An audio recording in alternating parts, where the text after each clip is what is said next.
सुरक्षा क्षेत्र में हिंदुस्तान नया मुकाम हासिल कर चुका है। अब देश में ही ताकत और तकनीक से लबरेज ऐसे ऐसे हथियार तैयार किए जा रहे हैं जिसे पाने की होड़ दुनिया में दिखाई दे रही है।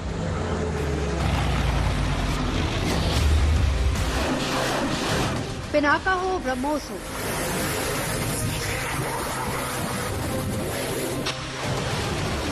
आकाश हो या फिर तेजस,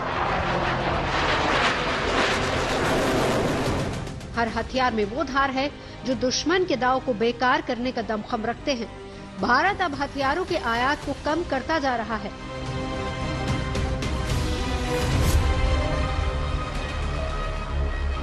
भारत का आखिरी युद्धपोत तमाल बहुत ही जल्द भारत को मिलने वाला है और ये आखिरी युद्धपोत होगा जिसे भारत आयात करेगा, क्योंकि इसके बाद भारत देश में ही इस तरह की युद्धपोतों को बनाएगा जो कि हमारी सरहदों की रक्षा कर सकेंगे।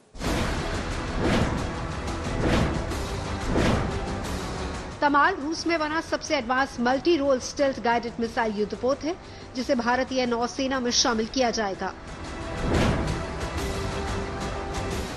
तमाल युद्धपोत 2016 में 4 तलवार श्रेणी के स्टेल्थ फ्रिगेट्स के निर्माण समझौते का हिस्सा है, जिसमें 2 रूस में और 2 भारत में बनाए जाने हैं। रूस में बनने वाले 2 युद्धपोतों में से पहला INS सुशील पहले ही भारतीय नौसेना में शामिल हो चुका है। अब तमाल की बारी है।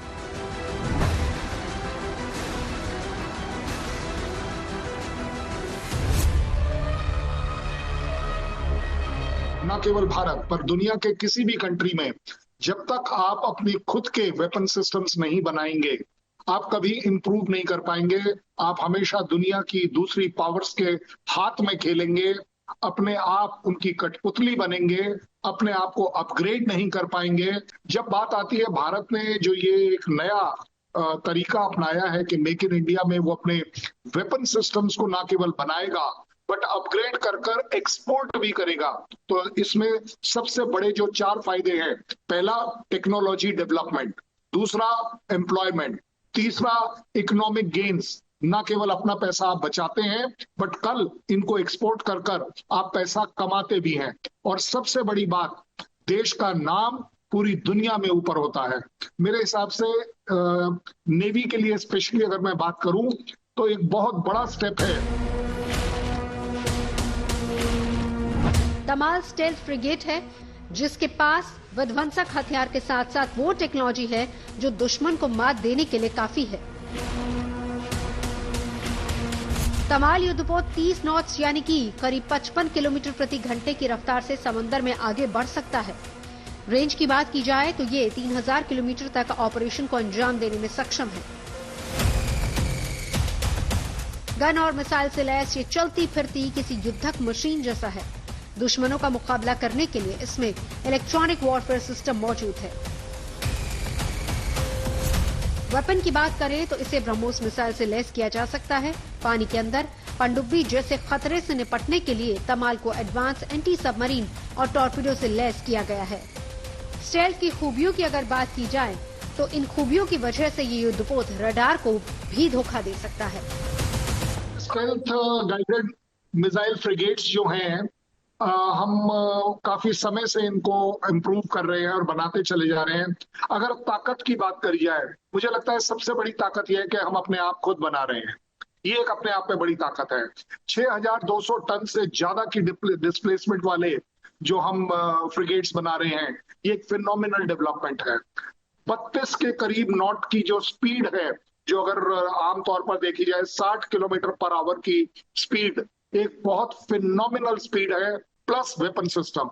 खासियत पर अगर आए तो एक बहुत बड़ी खासियत है कि इसमें 5 तरह के रेडार, सोनार्स और कॉम्बैट मैनेजमेंट सिस्टम जो लग रहा है वो एक अव्वल दर्जे पर लेकर जाता है।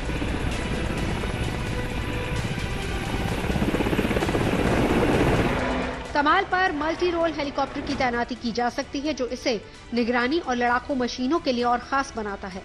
इसके साथ ही ये दुश्मन के रडार से खुद को बचाने में भी सक्षम है।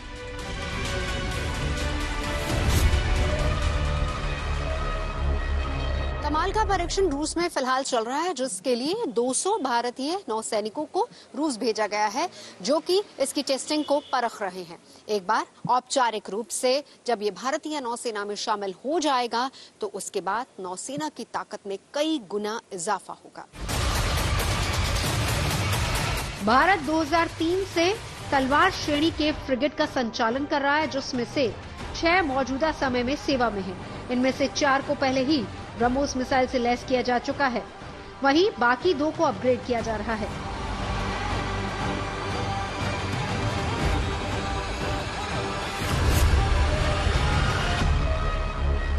भारत लगातार हिंद महासागर में अपनी ताकत को और ज्यादा मजबूत करने में जुटा हुआ है, और इसका सबसे बड़ा कारण है चीन, जो कि समंदर में भी अपनी विस्तारवादी नीति को अपनाए हुए है। पाकिस्तान के ग्वादर पोर्ट से लेकर खाड़ी देशों तक और श्रीलंका के हामनटोटा से लेकर हिंद महासागर तक, यहाँ तक कि म्यांमार, मालदीव और बांग्लादेश तक में चीनी नौसेना की मौजूदगी है। इसीलिए भारत चाहता है कि चीन अगर इस क्षेत्र में अपनी विस्तारवादी नीति को आगे बढ़ा रहा है, तो भारत अपनी नौसेना को इतना ताकतवर बना ले कि चीन को वहीं पर रोका जा सके, उसे मुंहतोड़ जवाब दिया जा सके।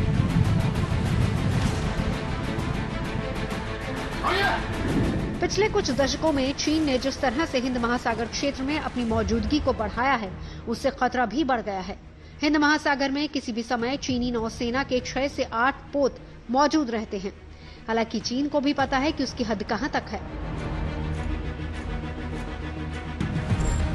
28 फरवरी को नौसेना प्रमुख एडमिरल दिनेश के त्रिपाठी ने साफ साफ लफ्जों में कहा था कि चीन पिछले कुछ दशकों में हिंद महासागर क्षेत्र में अपनी उपस्थिति बढ़ाता जा रहा है और उसकी सेना के 6 से 8 पोत किसी भी समय वहां मौजूद रहते हैं। लेकिन भारत हद निर्धारित करना जानता है, जो आधी से अधिक लड़ाई जीतने के बराबर है।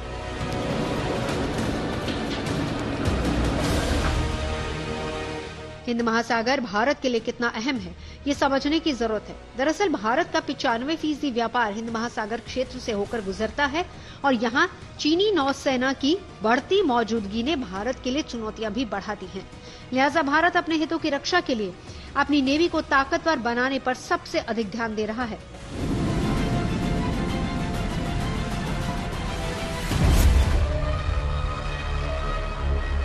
इंडियन ओशन हमारे देश के लिए, इंडिया के लिए वो महत्व रखता है जो हमारा रिलीजन रखता है, हमारी फ्रीडम रखता है, हमारी अपने आप को दुनिया के अंदर मार्क बनाने के लिए रखता है। अगर मैं आपको मोटे तौर पर समझाने की कोशिश करूं, 20%, 1/5 of the total ocean of the world वो है Indian ocean.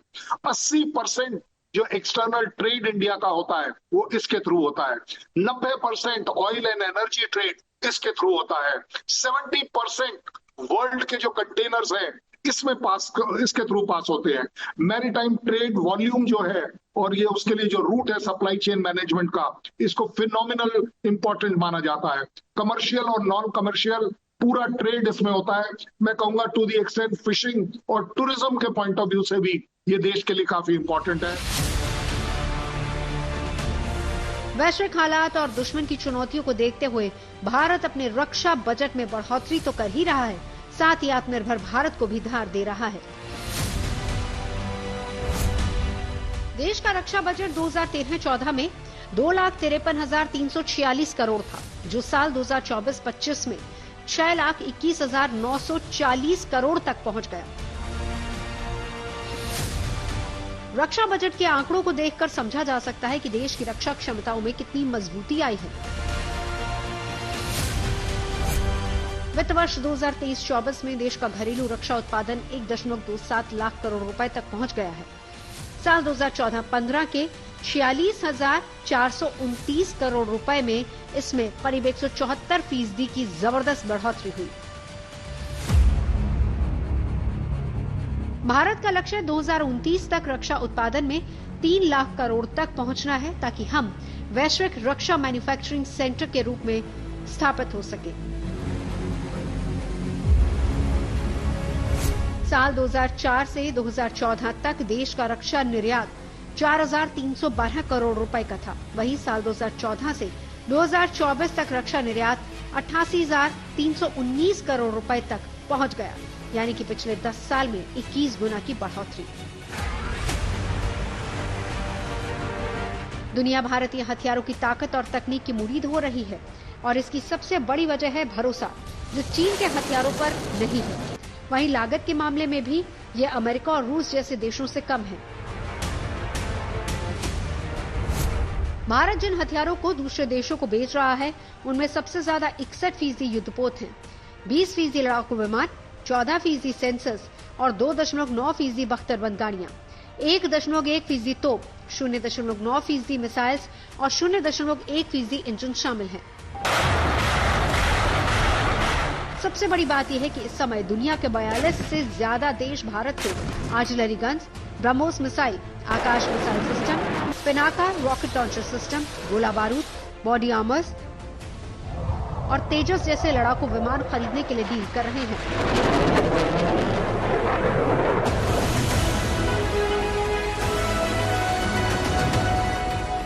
Make in India mission और नीति सुधारों के जरिए भारत ने घरेलू उत्पाद को बढ़ावा दिया, वहीं विदेशी खरीद पर निर्भरता कम की, जिससे भारत का डिफेंस सेक्टर मजबूत होता जा रहा है।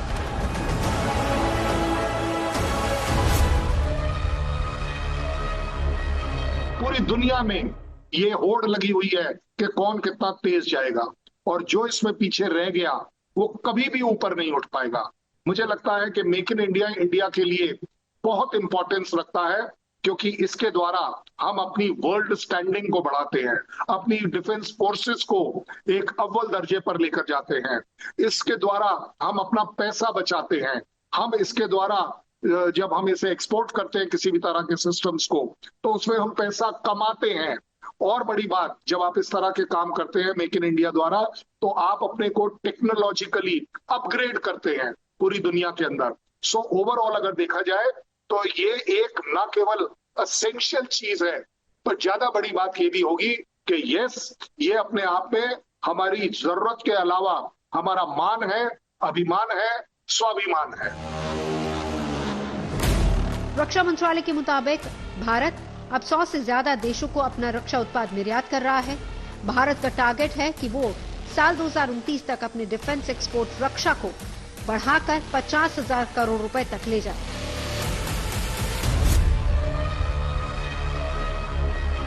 अगर एम आप जब तक आसमान की तरफ देखकर नहीं करेंगे तो आप कभी वहां तक पहुंच नहीं पाएंगे। मुझे लगता है अगर एक स्टैटिस्टिक्स के पॉइंट ऑफ व्यू से देखा जाए, हमने तकरीबन मेरे ख्याल 21,000 करोड़ रुपए का पिछले साल ट्रेड किया है। थोड़ा बहुत कम शॉर्ट रह गया होगा, बट अपने आप में ये एक बहुत बड़ी चुनौती थी और इसे हमने सक्सेसफुल अचीव किया। आज अगर हम देख रहे हैं, हमने इवन टारगेट 25 का 25,000 करोड़ का रखा है। सो ओवरऑल अगर आप देखें, जब तक आप अपने आप को आगे नहीं देखेंगे, 50,000 करोड़ की तरफ नहीं देखेंगे, तो आप 35 कैसे कर लेंगे। मैं कहता हूं कि देश के अंदर एक ये जुनून आता है जब आप टारगेट हाई रखते हैं और उसको अचीव करने के लिए दिन रात मेहनत करते हैं, उसके लिए आप प्रायोरिटी नंबर 1 रखते हैं। देश तभी हर सेक्शंस में इंप्रूव होगा, डेवलप होगा, बढ़ेगा, जब आप एम हायर करें। 2025 की शुरुआत में ही रक्षा मंत्री राजनाथ सिंह ने साफ कर दिया था कि ये साल एयर ऑफ रिफॉर्म पर फोकस होगा।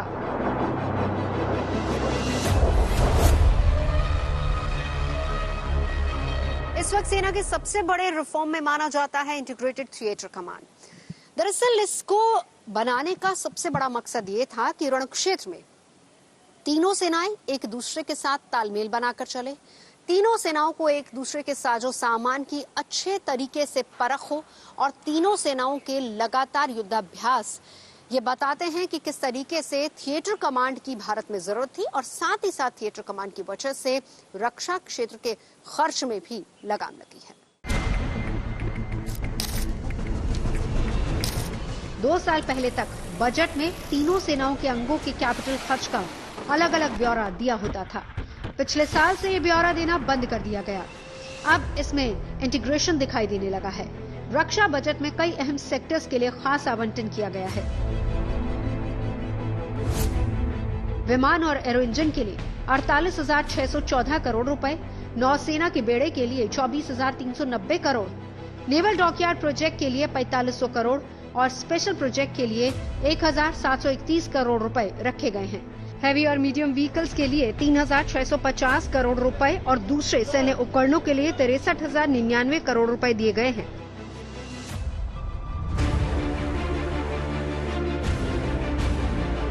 साल 2025 में वैश्विक रक्षा खर्च अभूतपूर्व ऊंचाई पर पहुंच गया और इसकी वजह है कि दुनिया के शक्तिशाली देश अपना सैन्य निवेश लगातार बढ़ा रहे हैं। कई देशों ने अपना रक्षा बजट बढ़ाया है और अत्याधुनिक तकनीक हासिल करते हुए अपनी सेनाओं के विस्तार में लगे हुए हैं।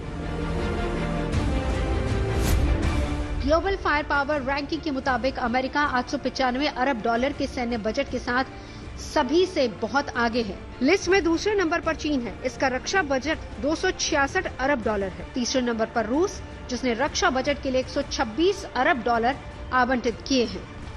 लिस्ट में चौथे नंबर पर भारत है, जो 75 अरब डॉलर के साथ अपनी सेना को मजबूत कर रहा है। 74.76 अरब डॉलर के साथ सऊदी अरब 5वें नंबर पर है। छठे स्थान पर ब्रिटेन है, जिसका सालाना रक्षा बजट 71.5 अरब डॉलर का है। 57 अरब डॉलर सैन्य खर्च के साथ जापान 7वें नंबर पर है और लिस्ट में ऑस्ट्रेलिया 55.7 अरब डॉलर के साथ 8वें और फ्रांस 55 अरब डॉलर के साथ 9वें स्थान पर है। वहीं यूक्रेन 10वें स्थान पर है, जिसका रक्षा बजट 3.7 अरब डॉलर का है। चीन के साथ पाकिस्तान भी बड़ी तेजी से अपने रक्षा बजट को बढ़ाने में लगा है और यही वजह है कि भारत सरकार आत्मनिर्भर भारत के तहत स्वदेशी कंपनियों पर फोकस कर रही है, ताकि घर का पैसा घर में ही रहे और देश की ताकत तेजी से आगे बढ़ती रहे। इस वक्त यदि बात की जाए दुनिया के रक्षा बजट की, तो चीन, अमेरिका और रूस के बाद भारत चौथे नंबर पर है, जिसका रक्षा बजट बहुत ज्यादा है। तीनों देश चीन, अमेरिका और रूस जहां अपने रक्षा बजट का ज्यादातर इस्तेमाल अपनी सेनाओं को अत्याधुनिक बनाने में कर रहे हैं, जिसमें एआई इंटेलिजेंस है और साथ ही साथ साइबर वॉरफेयर। वहीं भारत का फोकस अपनी फौज को मॉडर्नाइज बनाने में है और यही वजह है कि भारत मेक इन इंडिया के लक्ष्य को लेकर आगे बढ़ता जा रहा है।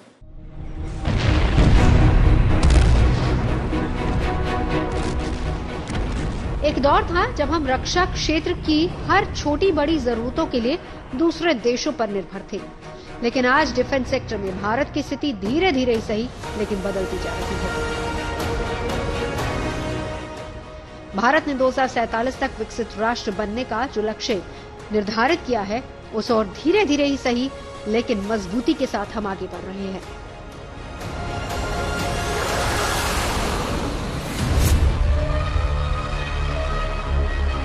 हमारा लक्ष्य साल 2047 तक भारत को विकसित राष्ट्र बनाना है। आज पूरे देश में एक वाइब्रेंट डिफेंस इंडस्ट्री का निर्माण किया जा रहा है। जो भारत कभी दुनिया का सबसे बड़ा डिफेंस इंपोर्टर था, वही भारत अब दुनिया के बड़े डिफेंस एक्सपोर्टर्स के रूप में शामिल हो रहा है। भारत की अर्थव्यवस्था जैसे जैसे मजबूत हो रही है, भारत रक्षा क्षेत्र के लिए जरूरी सामानों के आयात को कम कर रहा है और उसके लिए मेक इन इंडिया मिशन के तहत घरेलू बुनियादी ढांचे का निर्माण किया जा रहा है।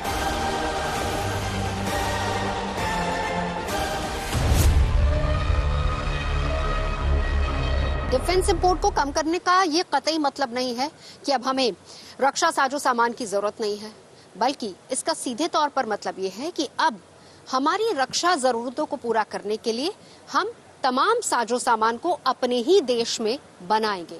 और यही एक बड़ी वजह है कि पिछले कई सालों से भारत अगर किसी देश के साथ कोई भी रक्षा अनुबंध करता है तो सीधे टेक्नोलॉजी ट्रांसफर की ही बात होती, ताकि भारत खुद को भी संपन्न बना सके। किसी भी देश की सुरक्षा के लिए मजबूत सैन्य संरचना के साथ साथ हथियार, गोला बारूद, उपकरण समेत कई जरूरी वस्तुओं की आवश्यकता होती है। इन सामग्रियों के लिए किसी दूसरे देश पर आश्रित रहना सामरिक दृष्टिकोण से खतरनाक होता है।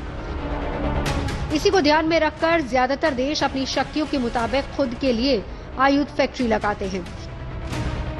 इन्हीं की बदौलत देश की सेना को हथियारों की ताकत मिलती है। आजादी से पहले रक्षा क्षेत्र के निर्माण में भारत दुनिया के कई देशों से आगे था।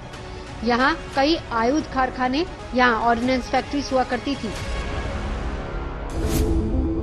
अंग्रेजों के जमाने में देश में 18 ऐसे आयुध कारखाने स्थापित किए गए थे, जिनका इस्तेमाल वर्ल्ड वॉर के दौरान किया गया था। 18 मार्च 1801 को कोलकाता के कोसीपुर में पहली ऑर्डिनेंस फैक्ट्री स्थापित की गई थी। ब्रिटिश काल में ही 2 प्रमुख रक्षा इकाइयां भी स्थापित की गई, गार्डन रीच और मझगांव डॉक्स।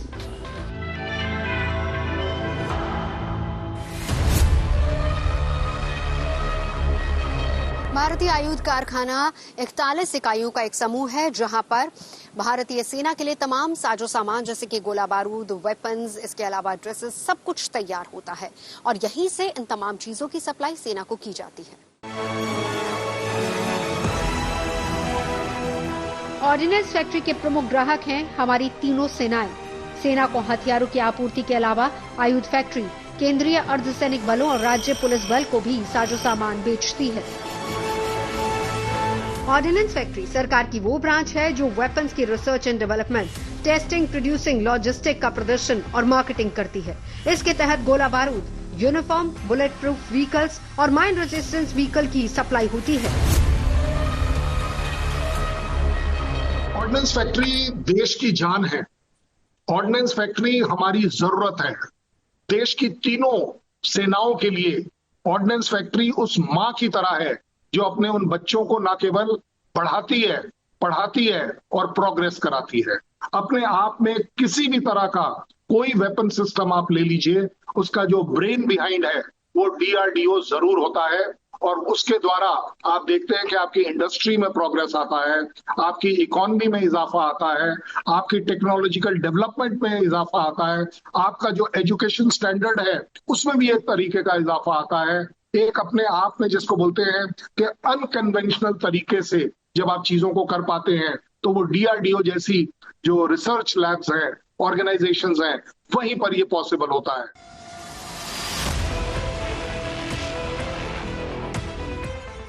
आजादी के बाद भारत को रक्षा क्षेत्र में कई चुनौतियों का सामना करना पड़ा। देश में स्वदेशी विनिर्माण क्षमताओं का अभाव था। सैन्य उपकरणों के लिए दूसरे देशों से आयात पर बहुत अधिक निर्भर था।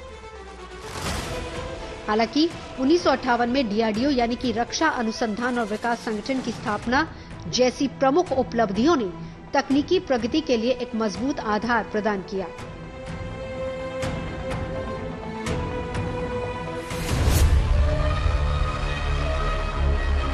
चाहे आप आर्म्स ले लीजिए, एमुनेशन ले लीजिए, फ्यूजेस ले लीजिए, ब्रह्मोस ले लीजिए, आर्म्ड व्हीकल्स ले लीजिए, आर्टिलरी गन्स ले लीजिए, डॉर्नियर एयरक्राफ्ट ले लीजिए, वो भी अपने आप में रडार्स, आकाश एडी जो मिसाइल सिस्टम है, पिनाकास, कोई गिनती है ही नहीं इसकी। अपने आप में 50 से 60 जगहों पर DRDO ने वेपन सिस्टम बनाए हैं और अगर उसकी लिस्ट को एनालाइज करेंगे तो 50-60 नहीं होंगे, क्योंकि जब उसके अंदर सैटकॉम जैसी चीजें होंगी, जिसमें गाइडेड बॉम्ब सिस्टम्स होंगे, अर्जुन होंगे, तेजस एयरक्राफ्ट होगा, हाइपर वेलोसिटी की रैम गन होगी और कहूंगा आर्टिलरी गन्स हैं। अपने आप में टैंक्स जो है, अर्जुन जैसा टैंक जो है वो उन्होंने बनाया है। सो अगर आप देखें तीनों ही फोर्सेस के लिए ये वो ऑर्गेनाइजेशन है जिसने दिया है और देश के लिए उससे भी बड़ी चीज दी है, and that is called as उन्नति और प्रगति।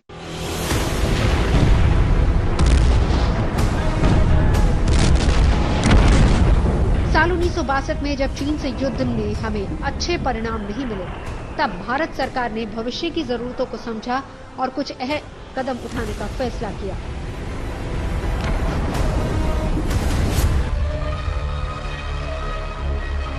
तत्कालीन रक्षा मंत्री V.K. मेनन ने उस दौरान ऑर्डिनेंस फैक्ट्री बोर्ड की नींव रखी थी। हालांकि 1954 में BEL और 1958 में DRDO का गठन हो चुका था।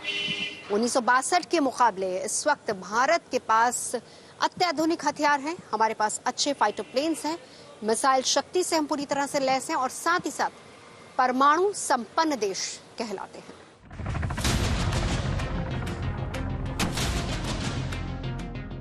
1962 के युद्ध ने प्रमुख सैन्य सुधारों के लिए भी देश को प्रेरित किया और भारत के रक्षा उद्योग को फिर से आकार देने और विस्तार करने के लिए बड़े पैमाने पर भूमिका निभाई। 1962 के युद्ध के बाद भारत का रक्षा खर्च बड़े पैमाने पर बढ़ गया। 1961 में ये जीडीपी के 2.1% से बढ़कर 1963 में 4% हो गया और शेष शीत युद्ध में जीडीपी के 3% से लगातार ऊपर रहा। ये 1962 से पहले के स्तर पर कभी नहीं लौटा। 1970 के बाद भारत का रक्षा क्षेत्र में विकास हुआ। रूस ने हमें लाइसेंस प्रोडक्शन दिया। इसके तहत भारत ने मिग 21 का लाइसेंस प्रोडक्शन शुरू किया। डीआरडीओ ने भी विकास किया। इसके बाद डीआरडीओ, बीईएल, बीडीएल ने integrated guided missile development programme शुरू किया।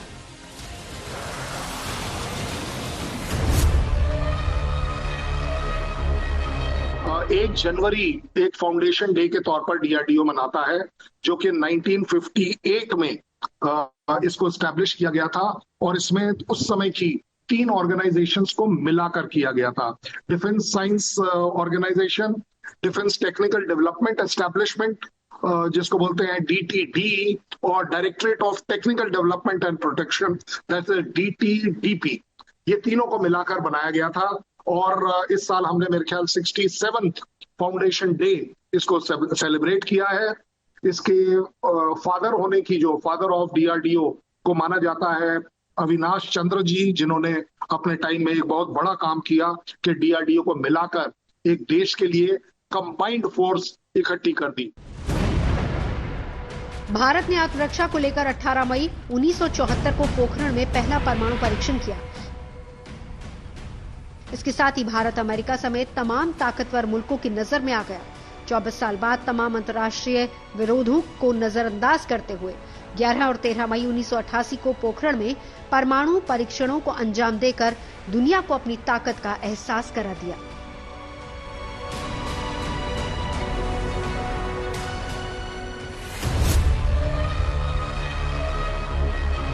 उन्नीस सौ 1974 और 1988 में अपने परमाणु परीक्षणों के सफल संचालन के बाद ही भारत इस क्षेत्र में लगातार आगे बढ़ता जा रहा है और कहीं ना कहीं भारत उन तमाम देशों की श्रेणी में आ खड़ा हुआ जहां पर मिसाइल प्रोग्राम को लेकर काम चल रहा है।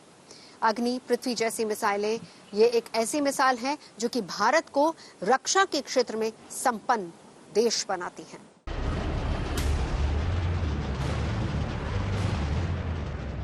साल 1962 में भारत ने चीन से युद्ध लड़ा। साल 1965 और 1971 में पाकिस्तान से जंग हुई। इन युद्धों में भारत ने यह महसूस किया था कि सेना को अत्याधुनिक हथियारों की फौरी तौर पर जरूरत है, जिनमें मिसाइल सबसे अहम है।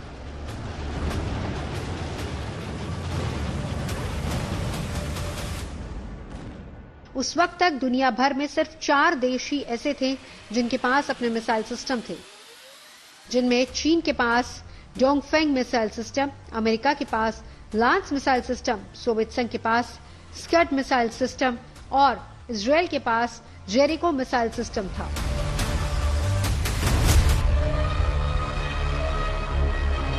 मिसाइल प्रोग्राम को लेकर भारत में सुगबुगाहट 70 के दशक में शुरू हुई, जब 1970 में डीए यानी कि डिपार्टमेंट ऑफ एटॉमिक एनर्जी ने पीएमओ को एक खत लिखकर बताया कि चीन ने 1000 मील तक मार करने के लिए न्यूक्लियर पावर में क्षमता हासिल कर ली है। जिसके बाद ये भी साथ ही साथ लिखा गया कि अगर भारत ने अभी से कोई कदम नहीं उठाया या फिर जल्द से जल्द इस और कोई कदम नहीं उठाया तो भारत और चीन के बीच की दूरी और ज्यादा गहरी होती चली जाएगी।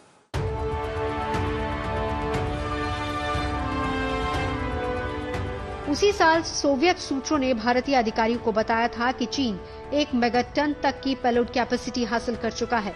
साथ ही 6000 किलोमीटर की दूरी तक हमला करने वाली ICBM यानी कि इंटर कॉन्टिनेंटल बैलिस्टिक मिसाइल के टेस्ट की तैयारी कर रहा है। अगले 5 साल में चीन 80 से 100 मिसाइल बनाने की तैयारी कर रहा है। चीन की तैयारियों को देखते हुए भारत 70 के दशक से ही मिसाइल बनाने की सीक्रेट कोशिशों में जुट गया। इसरो में रहते हुए डॉक्टर कलाम मिसाइल डेवलपमेंट के 2 प्रोजेक्ट पर काम कर चुके थे, प्रोजेक्ट डेविल और प्रोजेक्ट वेलिएंट। तब यूनियन कैबिनेट ने इन प्रोजेक्ट्स को डिसअप्रूव कर दिया था, लेकिन इंदिरा गांधी ने अपनी विवेकाधीन शक्तियों के तहत इसके लिए सीक्रेट फंड अलॉट किया। 1 जून 1982 को डॉक्टर एपीजे अब्दुल कलाम ने डीआरडीएल यानी कि defence research and development laboratory को ज्वाइन किया। DRDL defence research and development organisation की ही एक विंग है जो मिसाइलों के क्षेत्र में काम करती है। डीआरडीएल ज्वाइन करते ही सबसे पहले एपीजे अब्दुल कलाम ने मिसाइल के कामों में तेजी लाने के लिए एक हाई लेवल बॉडी का गठन किया। इसका नाम था मिसाइल टेक्नोलॉजी कमेटी। इस कमेटी ने कई दिनों तक डिबेट और कई हफ्तों के विचार विमर्श के बाद एक लॉन्ग टर्म प्रोग्राम बनाया जिसको नाम दिया गया गाइडेड मिसाइल डेवलपमेंट प्रोग्राम। ये वो वक्त था जब भारत की पहली मिसाइल कागजों पर आकार लेना शुरू कर चुकी थी। 27 जुलाई 1983 को IGMDP यानी कि integrated guided missile development programme launch किया गया। इंटीग्रेटेड प्लान के तहत कई मिसाइलों पर एक साथ काम शुरू हुआ। अलग अलग मिसाइलों के नाम तय किए गए। सतह से सतह पर मार करने वाली मिसाइल का नाम रखा गया पृथ्वी। टैक्टिकल कोर व्हीकल का नाम रखा गया त्रिशूल। सतह से आकाश पर मार करने वाली मिसाइल का नाम रखा गया आकाश। एक एंटी टैंक मिसाइल भी थी जिसका नाम रखा गया नाग। और एपीजे अब्दुल कलाम का सबसे महत्वाकांक्षी प्रोजेक्ट रेक्स यानी कि री एक्सपेरिमेंट लॉन्च व्हीकल का नाम रखा गया अग्नि।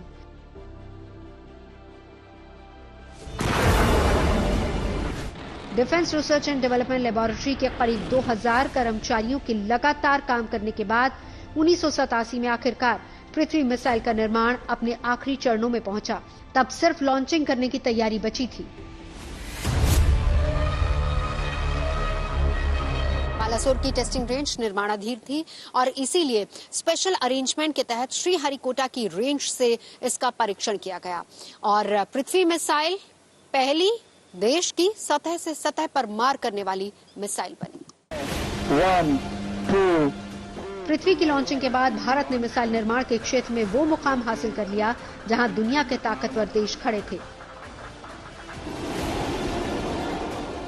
अगले 4 दशकों में भारत ने पारंपरिक समेत सामरिक महत्व की कई मिसाइलें डेवलप की जो 250 से लेकर 5000 किलोमीटर तक की रेंज में टारगेट को तबाह कर सकती है।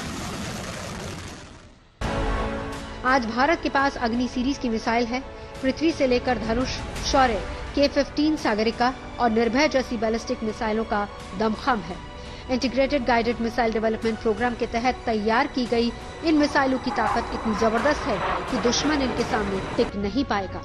दिल्ली से नवजोत रंधावा के साथ bureau report, good news today.